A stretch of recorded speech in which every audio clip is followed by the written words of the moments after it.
नमस्कार, मैं हूं पूजा। बिहार न्यूज में आपका स्वागत है। आज है 22 जून, दिन रविवार। खबरों की ओर बढ़ने से पहले एक नजर आज की सुर्खियों पर।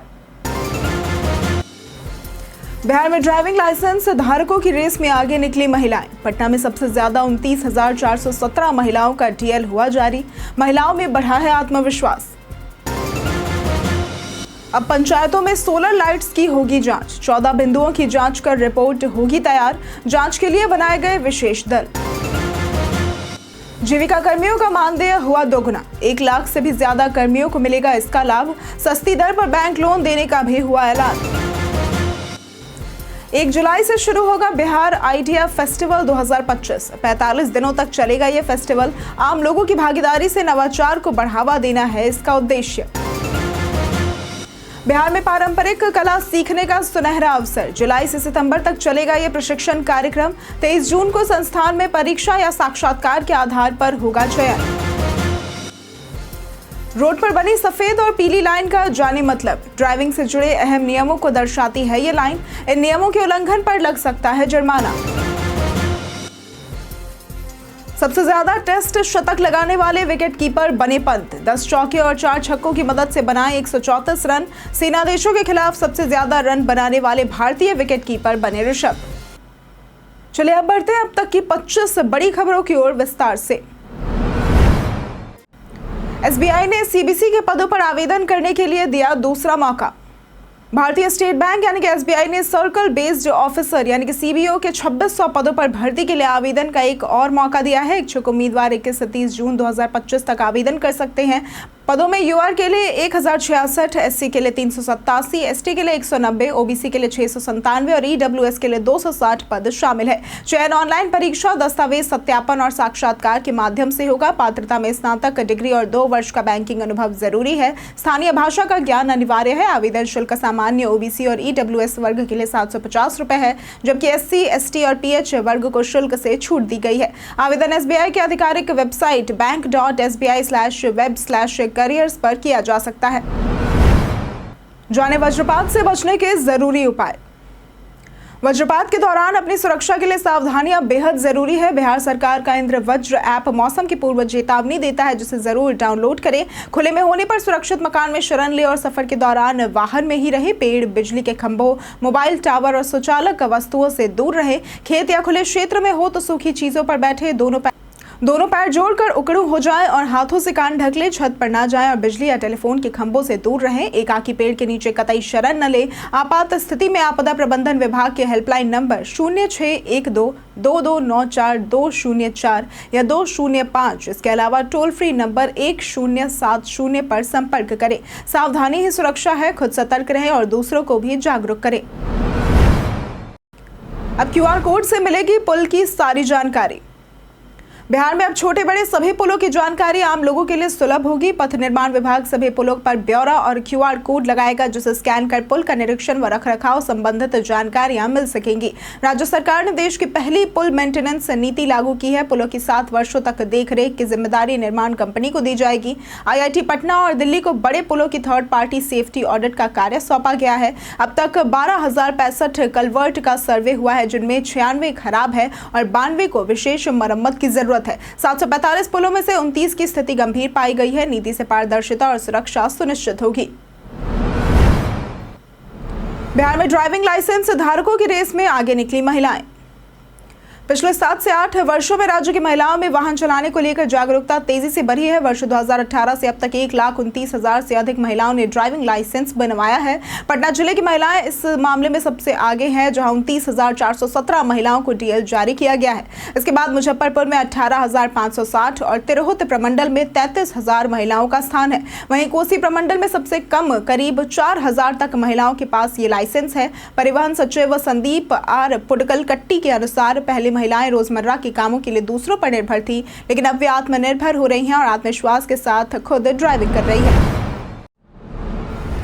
अब पंचायतों में सोलर लाइट्स की होगी जांच। बिहार के मुजफ्फरपुर में मुख्यमंत्री ग्रामीण सोलर स्ट्रीट लाइट योजना की गुणवत्ता पर सवाल उठने के बाद पंचायती राज विभाग ने राज्य के सभी पंचायतों में जांच के आदेश दिए हैं। सभी जिलों के डीएम को 14 बिंदुओं पर जांच कर रिपोर्ट देने को कहा गया है। इसमें सोलर लाइट्स की संख्या, गुणवत्ता, signal loss, faulty lights, battery, luminary रखरखाव और भुगतान की स्थिति शामिल है। अब तक मुजफ्फरपुर में 29,000 लाइट्स लग चुकी हैं। जाँच के लिए विशेष दल बनाए गए हैं। हाल ही में राघोपुर में निजी स्थानों पर लाइट्स लगाने की शिकायत के बाद ये कदम उठाया गया है। 17 एजेंसियों को शो कॉज नोटिस भी भेजा गया है। रोड पर बनी सफेद और पीली लाइन का जाने मतलब। सड़क पर बनी पीली और सफेद लाइनें ड्राइविंग से जुड़े अहम नियमों को दर्शाती है। सफेद लाइनें लेन डिसिप्लिन के लिए होती है। सिंगल डैश सफेद लाइन पर ओवरटेक की अनुमति होती है, जबकि डबल सफेद लाइन पर ओवरटेक मना होता है। वहीं पीली लाइनें अधिकतर हाईवे और खतरनाक मोड़ों पर होती है। डबल पीली लाइन का मतलब है कि ओवरटेक पूरी तरह से प्रतिबंधित है। टूटी हुई पीली लाइन पर ओवरटेक किया जा सकता है, लेकिन सावधानी जरूरी है। सड़क किनारे पीली लाइन का मतलब है कि वहां पार्किंग मना है, जबकि सफेद लाइन के किनारे पार्किंग की अनुमति होती है। नियमों के पालन के साथ इन नियमों का उल्लंघन करने पर जुर्माना लग सकता है और दुर्घटना का खतरा भी होता है। 1 जुलाई से शुरू होगा Bihar idea festival 2025। Bihar idea festival 2025 की तैयारियां जोरों पर है। इस अभियान की शुरुआत 1 जुलाई से होगी और ये 45 दिनों तक चलेगा। शुक्रवार को पटना के बी हब सेंटर में सभी 38 जिलों के स्टार्टअप कोऑर्डिनेटरों और इंक्यूबेशन सेंटर प्रमुखों की बैठक हुई, जिसमें फेस्टिवल की रणनीति पर चर्चा की गई। कार्यक्रम का उद्देश्य आम लोगों की भागीदारी से नवाचार को बढ़ावा देना है। चंद्रगुप्त प्रबंधन संस्थान, उद्योग विभाग और योर स्टोरी मीडिया इसका आयोजन कर रहे हैं। बैठक में सभी ई सेल कोऑर्डिनेटरों को नोडल अधिकारी बनाया गया है। इस दौरान बिहार आइडिया रथ की घोषणा भी जो पूरे राज्य में घूमकर विचार जुटाएगा। यह अभियान युवा नेतृत्व को प्रोत्साहित करने की दिशा में एक बड़ा कदम है। एयर इंडिया की लापरवाही, बिना लगेज पटना पहुंची फ्लाइट। शनिवार को एयर इंडिया की 2 फ्लाइट्स बेंगलुरु से आई IX2936 और चेन्नई से आई XI1634 पटना बिना यात्रियों का लगेज लाए ही लैंड हुई। एयरलाइन ने सफाई दी कि पटना एयरपोर्ट का रनवे छोटा है और बारिश के कारण वजन ज्यादा हो गया था, इसलिए लगेज नहीं ला पाए। इस पर यात्रियों ने एयरपोर्ट पर हंगामा कर दिया। उन्हें बताया गया कि उनका सामान अगले दिन सुबह तक उनके घर पहुंचा दिया जाएगा। यात्रियों को न तो पहले से जानकारी दी गई थी, न ही कोई निश्चित गारंटी दी गई। कुछ पैसेंजरों को दूसरी फ्लाइट पकड़नी थी, लेकिन लगेज न होने से परेशानी हुई। एयर इंडिया ने रिसिप्ट देकर बाद में डिलीवरी का भरोसा दिलाया है। जीविका कर्मियों का मानदेय हुआ 2 गुना। बिहार विधानसभा चुनाव से पहले मुख्यमंत्री नीतीश कुमार लगातार बड़े फैसले ले रहे हैं। हाल ही में उन्होंने जीविका कर्मियों के मानदेय को दुगना करने के लिए जीविका दीदियों को सस्ती दर पर बैंक लोन देने का ऐलान किया है। अब 3 लाख से अधिक के लोन पर उन्हें 10% की जगह 7% ब्याज देना होगा। राज्य में 1.40 लाख कर्मियों को इसका लाभ मिलेगा। साथ ही नीतीश सरकार ने बुजुर्ग, विधवा और दिव्यांगों की पेंशन 400 रुपए से बढ़ाकर 1100 रुपए कर दी है, जिससे 1.09 करोड़ लाभार्थियों को फायदा होगा। इसके अलावा स्कूलों में नॉन टीचिंग स्टाफ की भर्ती में डोमिसाइल नीति लागू करने की भी घोषणा की गई है। श्रावणी मेले के लिए रेलवे की ओर से विशेष ट्रेनों का होगा संचालन। श्रावणी मेला 11 जुलाई से 9 अगस्त तक आयोजित होगा, जिसमें प्रतिदिन 2 से 2.5 लाख श्रद्धालु गंगा जल लेकर देवघर तक पदयात्रा करेंगे। तैयारियों की समीक्षा प्रमंडलीय आयुक्त हिमांशु कुमार राय की अध्यक्षता में हुई। भागलपुर व बांका जिलों में सफाई, बिजली, स्वास्थ्य, शौचालय, पेयजल, बैरिकेडिंग, गोताखोरों की तैनाती और सड़क किनारे दुकानों की सख्त व्यवस्था की जा रही है। रेलवे विशेष ट्रेनें चलाएगा। स्टेशन पर सीसीटीवी और विश्राम स्थल की व्यवस्था होगी। कांवरिया मार्ग पर स्वास्थ्य शिविर और बालू पानी का छिड़काव होगा। 3 विशेष दिनों के लिए सुरक्षा कड़ी की जाएगी। आयुक्त ने समय पर कार्य पूर्ण करने और मेले के प्रचार प्रसार के निर्देश दिए हैं। बैठक में सभी संबंधित अधिकारी मौजूद रहे। व्हाट्सएप यूजर्स को जल्द मिलेगा नया राइटिंग फीचर। व्हाट्सएप दुनिया भर में करोड़ों यूजर्स द्वारा इस्तेमाल किया जा रहा है और कंपनी लगातार नए फीचर्स जोड़ रही है। हाल ही में इसमें मेटा एआई से जुड़े फीचर्स आए, जिससे यूजर्स टेक्स्ट से इमेज बना सकते हैं और सवालों के जवाब पा सकते हैं। अब व्हाट्सएप एक नया राइटिंग हेल्प फीचर ला रहा है, जो एआई की मदद से प्रोफेशनल, फनी या फिर सपोर्टिव मैसेज तैयार करने में मदद करेगा। ये फीचर पूरी तरह से प्राइवेट प्रोसेसिंग सिस्टम पर आधारित होगा, जिससे यूजर्स की चैट सुरक्षित और एनक्रिप्टेड रहेगी। यह ऑप्शनल फीचर होगा। इससे पहले व्हाट्सएप ने वॉइस चैट फीचर भी लॉन्च किया था, जो ग्रुप कॉलिंग से अलग अनुभव देता है और ग्रुप में स्वैप कर उपयोग किया जा सकता है। बिहार में पारंपरिक कला सीखने का सुनहरा अवसर। बिहार सरकार के उद्योग विभाग अंतर्गत उपेंद्र महारथी शिल्प अनुसंधान संस्थान ने जुलाई से सितंबर 2025 तक चलने वाले निःशुल्क कौशल प्रशिक्षण कार्यक्रम के लिए आवेदन आमंत्रित किए हैं। यह प्रशिक्षण मधुबनी, टिकुली, मंजूषा, टेराकोटा, काशीदकारी आदि 18 पारंपरिक शिल्पों में दिया जाएगा। कुल 400 प्रतिभागियों का चयन होगा। चयनितों को 1000 रुपए मासिक छात्रवृत्ति, बाहर से आने वाली महिलाओं को 1500 अतिरिक्त और पुरुषों को हॉस्टल व भोजन हेतु 2000 रुपए दिए जाएंगे। ट्रेनिंग किट भी निःशुल्क मिलेगा। चयन 23 जून को संस्थान में परीक्षा या साक्षात्कार के आधार पर होगा। इच्छुक उम्मीदवार www.umsas.org.in पर आवेदन कर सकते हैं। ये पहल युवाओं को आत्मनिर्भर बनाने और बिहार की लोक कलाओं को संजोने की दिशा में अहम कदम है। 26 जून से महिला आयोग आपके द्वार अभियान होगा शुरू। बिहार राज्य महिला आयोग में 7000 से अधिक मामले लंबित है। आयोग अब महिला आयोग आपके द्वार अभियान शुरू कर रहा है, जिसकी शुरुआत 26 जून से होगी। पहले चरण में बेगूसराय, मधुबनी, सीतामढ़ी और दरभंगा में 2 दिवसीय कैंप लगाए जाएंगे। इन कैंपों में महिलाओं की समस्या सुनी जाएंगी, उन्हें कानूनी और सामाजिक अधिकारों की जानकारी दी जाएगी। आयोग के अध्यक्ष अप्सरा ने बताया कि आयोग 15 महीने तक भंग रहा, जिससे मामलों की सुनवाई नहीं हो सकी। अब लंबित मामलों का निपटारा प्राथमिकता से किया जाएगा। बेगूसराय में 26 से 27 जून, मधुबनी में 3 से 4 जुलाई, सीतामढ़ी में 10 से 11 जुलाई और दरभंगा में 17 से 18 जुलाई को कैंप होंगे। पीड़िताएं मौके पर शिकायत भी दर्ज करा सकेंगी। बिहार की फेमस मिथिला लीची ने बनाया निर्यात रिकॉर्ड। बिहार की प्रसिद्ध मिथिला लीची ने 2025 में निर्यात का नया रिकॉर्ड बनाया है। इस वर्ष अब तक 250 टन लीची दरभंगा एयरपोर्ट से देश के अन्य हिस्सों में भेजी गई, जो 2024 की तुलना में 108% अधिक है। मुंबई, दिल्ली, हैदराबाद और बेंगलुरु जैसे महानगरों तक मीठी लीची को ताज़ा और तेजी से पहुंचाया गया। स्पाइस जेट, इंडिगो और अकासा एयरलाइंस ने क्रमशः 47 टन, 159.2 टन और 44.5 टन लीची का परिवहन किया। इस सफलता में दरभंगा एयरपोर्ट और भाविप्रा की अहम भूमिका रही। मौसम संबंधी चुनौतियों के बावजूद सभी एजेंसियों और एयरलाइंस के बेहतर तालमेल से यह परिचालन सफल रहा, जिससे किसानों को बड़े बाजार से जुड़ने का अवसर मिला। जाने कैसे पता करें ट्रैफिक पुलिस कहां ले गए आपकी गाड़ी। अगर आप वाहन चलाते हैं तो यातायात नियमों का पालन करना जरूरी है। नो पार्किंग जोन में गाड़ी खड़ी करने पर ट्रैफिक पुलिस उसे उठा ले जाती है, जिससे वाहन मालिकों को काफी परेशानी होती है। अगर आपकी गाड़ी उठाई गई है तो आप ट्रैफिक पुलिस के टोल फ्री नंबर पर कॉल करके या नजदीकी ट्रैफिक पुलिस से जानकारी लेकर पता लगा सकते हैं कि गाड़ी कहाँ है। आमतौर पर गाड़ी को नजदीकी RTO या ट्रैफिक डिपार्टमेंट के इम्पाउंड यार्ड में रखा जाता है। गाड़ी वापस पाने के लिए आपको 300 से 2000 रुपए तक जुर्माना भरना होता है, इसलिए हमेशा वाहन को निर्धारित पार्किंग एरिया में ही खड़ा करें। 25 जून से बंद होगा महुली गंगा घाट स्थित पीपा पुल। भोजपुर जिले के बड़हरा स्थित महुली गंगा घाट का पीपा पुल 25 जून से आगामी 5 से 6 महीनों के लिए बंद कर दिया जाएगा, क्योंकि गंगा का जलस्तर बढ़ रहा है। इस पुल के बंद होने से बिहार के भोजपुर और छपरा जिले का उत्तर प्रदेश के बलिया से संपर्क टूट जाएगा, जिससे हजारों लोगों को लंबी दूरी तय करनी पड़ेगी।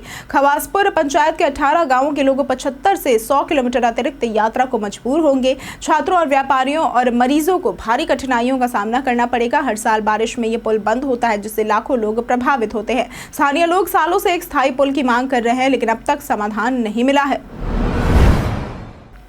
जाने आज कैसा रहेगा बिहार के मौसम का मिजाज। मौसम विभाग के अनुसार अगले 5 दिनों के दौरान राज्य के अधिकतम व न्यूनतम तापमान में कोई भी विशेष परिवर्तन आने की संभावना नहीं है। प्रदेश के 1 से 2 इलाकों में हल्की से मध्यम स्तर की वर्षा होने की संभावना है। राज्य के कुछ इलाकों में मेघ गर्जन और वज्रपात के साथ साथ तेज हवा चलने का भी पूर्वानुमान लगाया गया है। अगर बात करें आज के अधिकतम तापमान की, तो आज का अधिकतम तापमान 30 से 32 डिग्री और न्यूनतम तापमान 24 से 26 डिग्री रहने की आशंका जताई गई है। नवादा पुलिस ने 34 साइबर अपराधियों को किया गिरफ्तार। नवादा पुलिस ने साइबर अपराध के खिलाफ ऑपरेशन फायरवॉल के तहत बड़ी सफलता हासिल की है। 23 मई से 21 जून 2025 तक 34 साइबर अपराधियों को गिरफ्तार किया गया है। पुलिस ने 23.84 लाख रुपए नगद, 48 मोबाइल, 2 लैपटॉप जब्त किए हैं। 1099 संदिग्ध मोबाइल नंबर ब्लॉक के लिए भेजे गए और 10 प्राथमिकी दर्ज की गई है। वारसलीगंज के दौलतपुर गाँव से 2 नाबालिग को पकड़ा गया है। नवादा साइबर क्राइम का हॉटस्पॉट रहा है, लेकिन अब सक्रिय सिम की संख्या 1000 से घटकर 700 रह गई है। 69 अपराधियों को गुंडा पंजी में दर्ज किया गया है। नालंदा जहानाबाद तटबंध क्षति पर 7 अभियंता निलंबित। नालंदा और जहानाबाद में तटबंधों की क्षति को लेकर जल संसाधन विभाग ने कड़ी कार्रवाई करते हुए एक कार्यपालक अभियंता और 6 कनीय अभियंताओं को निलंबित कर दिया है। विभाग ने ये माना है कि लोकायन और भूतही नदियों पर बने तटबंधों की सुरक्षा में भारी लापरवाही बरती गई। फल्गु नदी में जलस्तर बढ़ने से नालंदा के 3 प्रखंडों में बाढ़ आ गई। खासकर बेलदारी बिगहा गांव बुरी तरह से प्रभावित हुआ है। एनडीआरएफ की टीमें राहत कार्य में जुटी है। नेपाल और झारखंड में भारी बारिश से बिहार की कई नदियों में जलस्तर तेजी से बढ़ा है, जिससे गंडक, कमला बलान और कोसी समेत अन्य नदियों में उफान की स्थिति बनी हुई है। तेज प्रताप ऐश्वर्या तलाक मामले में 4 जुलाई को होगी अगली सुनवाई। राजद सुप्रीमो लालू यादव के बेटे तेज प्रताप यादव और ऐश्वर्या राय के तलाक मामले की सुनवाई पटना सिविल कोर्ट में हुई। अगली तारीख 4 जुलाई तय की गई है। तेज प्रताप इन दिनों विवादों में है और उन्हें पार्टी व परिवार से 6 साल के लिए बाहर कर दिया गया है। सोशल मीडिया पर उन्होंने परिवार पर साजिश रचने का आरोप लगाया और चेतावनी दी कि अब जनता और सुप्रीम कोर्ट ही फैसला करेगा। ऐश्वर्या ने भी मीडिया के सामने न्याय की गुहार लगाई है और सवाल उठाया कि जब तेज प्रताप पहले से रिश्ते में थे तो शादी ही क्यों हुई। 2018 में हुई शादी के बाद से ही दोनों के रिश्ते में तनाव रहा। 2019 में ऐश्वर्या ने घरेलू हिंसा के आरोप लगाए थे। उपेंद्र कुशवाहा को धमकी भरे कॉल करने वाला हुआ गिरफ्तार। राज्यसभा सांसद उपेंद्र कुशवाहा को जान से मारने की धमकी देने वाले आरोपी राकेश कुमार को पटना पुलिस ने 48 घंटे में गिरफ्तार कर लिया है। आरोपी ने खुद को कुख्यात गैंगस्टर लॉरेंस बिश्नोई बताकर कुशवाहा को फोन कर 10 दिन में खत्म करने की धमकी दी थी। शुरुआती जांच में पता चला कि राकेश सिवान का रहने वाला है और कभी कुशवाहा की पार्टी से जुड़ा रहा है। उपेंद्र कुशवाहा के हालिया बयान से ही नाराज होकर उसने ये कदम उठाया था। एसएसपी कार्तिकेय शर्मा के लिए ये पटना में पहली बड़ी चुनौती थी, जिसे उन्होंने रिकॉर्ड समय में हल किया है। पूर्व में पूर्णिया में भी पप्पू यादव को मिली ऐसी ही धमकी की जांच कर चुके हैं कार्तिकेय शर्मा।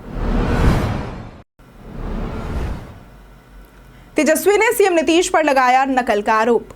बिहार में चुनावी साल के दौरान नीतीश सरकार ने बुजुर्ग, विधवा और दिव्यांगों की पेंशन 400 रुपए से बढ़ाकर 1100 रुपए प्रति महीना कर दी है, जो जुलाई से मिलेगी।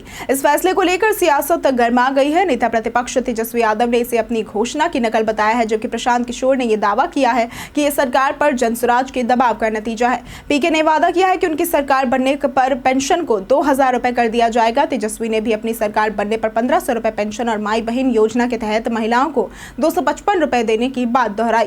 यह फैसला आगामी चुनावों को ध्यान में रखते हुए मास्टर स्ट्रोक माना जा रहा है। तेजस्वी यादव पर विजय सिन्हा का तीखा वार। बिहार के उप मुख्यमंत्री विजय सिन्हा ने नेता प्रतिपक्ष तेजस्वी यादव और उनके परिवार पर तीखा हमला बोला है। उन्होंने कहा कि यह परिवार अपहरण, हत्या, बलात्कार और लूट जैसे अपराधों से जुड़ा रहा है और आज भी सत्ता पाने का सपना देख रहा है। विजय सिन्हा ने आरोप लगाया है कि इस परिवार ने गरीबों की कमाई से संपत्ति खड़ी की और परिवारवाद को बढ़ावा दिया। उन्होंने तेजस्वी पर सनातन धर्म के अपमान और जातीय उन्माद फैलाने का भी आरोप लगाया। इसके साथ ही प्रधानमंत्री मोदी के खिलाफ अमर्यादित भाषा का प्रयोग करने की निंदा की। तेजस्वी को चारा, जमीन और अलकतरा घोटालों से जुड़े परिवार का हिस्सा बताते हुए उन्हें बिहार के लिए काला धब्बा कहा। सबसे ज्यादा टेस्ट शतक लगाने वाले विकेटकीपर बने पंत। इंग्लैंड और भारत के बीच लीड्स के हेडिंग्ले में खेले जा रहे पहले टेस्ट में भारत ने शानदार प्रदर्शन किया। टॉस हारकर पहले बल्लेबाजी करने उतरी भारतीय टीम के लिए यशस्वी जायसवाल ने शतक जड़ा, जबकि कप्तान शुभमन गिल ने 147 रन बनाए। विकेटकीपर बल्लेबाज ऋषभ पंत ने 146 गेंदों में 10 चौके और 4 छक्कों की मदद से अपना 7वां टेस्ट शतक पूरा किया। इस शतक के साथ उन्होंने MS धोनी, जिनके 6 शतकों का रिकॉर्ड है, उनको पीछे छोड़ते हुए भारत के लिए सबसे ज्यादा टेस्ट शतक लगाने वाले विकेटकीपर बन गए। इसके अलावा पंत सेना देशों जैसे कि ऑस्ट्रेलिया, इंग्लैंड, दक्षिण अफ्रीका और न्यूजीलैंड के खिलाफ सबसे ज्यादा रन बनाने वाले भारतीय विकेटकीपर भी बन गए। वे 134 रन बनाकर आउट हुए। कई कारणों से दर्ज है भारत के इतिहास में आज की तारीख। आज के दिन 1555 में मुगल सम्राट हुमायूं ने अपने पुत्र अकबर को अपना उत्तराधिकारी घोषित किया था। आज के दिन 1939 में नेताजी सुभाष चंद्र बोस ने फॉरवर्ड ब्लॉक की स्थापना की थी। 2009 में आज के दिन 21वीं सदी का सबसे लंबा सूर्य ग्रहण भारत में दिखाई दिया था। 2016 में आज के दिन इसरो ने अंतरिक्ष में इतिहास रचा, एक साथ 20 उपग्रह प्रक्षेपित किए थे। 1900 में आज के दिन गणेश घोष बंगाली स्वतंत्रता सेनानी, क्रांतिकारी और राजनीतिज्ञ का जन्म हुआ था। 1932 में आज के दिन अमरीश पुरी, जो कि भारतीय अभिनेता, खलनायक भूमिकाओं के लिए प्रसिद्ध है, उनका जन्म हुआ था। 1975 में मनोज कुमार पांडे, जो कि भारतीय सैनिक और नोबेल पुरस्कार विजेता है, उनका जन्म हुआ था। हम प्रतिदिन आपसे 5 ऐसे जरूरी सवाल पूछेंगे जो पुलिस, दारोगा समेत SSC जैसे अन्य प्रतियोगी परीक्षाओं में काम आएंगे। सवाल इतिहास, बिहार स्पेशल, विज्ञान, करंट अफेयर्स और भूगोल से रहेंगे। पूछे गए 5 सवालों में आपने कितना सही उत्तर दिया, ये हमें कमेंट करके जरूर बताएं। हमारा पहला सवाल है, वैदिक साहित्य के अनुसार किस राजा का दरबार ऋषियों का बौद्धिक केंद्र माना जाता था? ए राजा जनक, बी राजा नेमी, सी राजा नामी या फिर डी राजा मनु? इसका सही जवाब है ए राजा जनक। हमारा दूसरा सवाल है, किस सम्राट ने अकबर की सेना को हराकर हिंदू राज की स्थापना की थी? ए महाराणा प्रताप, बी जयमल राठौर, सी हेमू या फिर डी पत्ता सिंह सिसोदिया? इसका सही जवाब है सी हेमू। हमारा तीसरा सवाल है, बिहार आंदोलन किस वर्ष में शुरू हुआ था? ए 1970, बी 1965, सी 1972 या फिर डी 1974? इसका सही जवाब है डी 1974। हमारा चौथा सवाल है, 2024 में भौतिकी का नोबेल पुरस्कार किसे दिया गया है? ए डोनाल्ड पी श्नाइडर और Joel Nathan Butler, B John Hopfield और Geoffrey Hinton, C Subir Sarkar और जोस ब्लैंड हॉथॉर्न या फिर डी मैक्स प्लांक और रिचर्ड फाइनमैन? इसका सही जवाब है बी जॉन हॉपफील्ड और जेफरी हिंटन। हमारा पांचवा सवाल है, हाल ही में से किस राज्य सरकार ने स्वदेशी लोगों को भूमि अधिकार प्राप्त करने के लिए मिशन वसुंधरा 3.0 का शुभारंभ किया है? ए झारखंड, बी उड़ीसा, सी मणिपुर या फिर डी असम? इसका सही जवाब है डी असम। बीते दिन हमारे द्वारा पूछे गए सवाल का जवाब आप लोगों में से बहुत लोगों ने हमारे कमेंट सेक्शन में लिख कर दिया है। जिन्होंने हमारे द्वारा पूछे गए सवाल का जवाब दिया है उनके नाम है जितेंद्र ठाकुर, नौशाद रजा, विवेक कुमार, परवेज अंसारी, राजीव कुमार, पुष्पा कुमारी, रंजय तिवारी, आलोक प्रियदर्शी, रिंकू देवी, विनोद पंडित, लक्ष्मी मेहता, संजीव कुमार, रंजीत कुमार, शिव शक्ति, विनोद शाह, मनोज दास, साहिल कुमार, सोनाली कुमारी, खुशबू कुमारी, संजय गिरी, पंकज कुमार दास और अरविंद कुमार। इसी के साथ बढ़ते हैं आज के सवाल की ओर। आज का सवाल है, आपके नज़र में सरकारी और प्राइवेट नौकरी में कौन ज़्यादा बेहतर है और क्यों? आप अपना जवाब हमें हमारे कमेंट सेक्शन में लिखकर ज़रूर बताएं। आज के लिए सिर्फ इतना ही। बिहार के तमाम खबरों के साथ बने रहने के लिए देखते रहे बिहारी न्यूज़। और साथ ही अगर आप यूट्यूब चैनल पर देख रहे हैं तो चैनल को सब्सक्राइब करें और अगर आप फेसबुक पेज पर देख रहे हैं तो लाइक और फॉलो ज़रूर करें।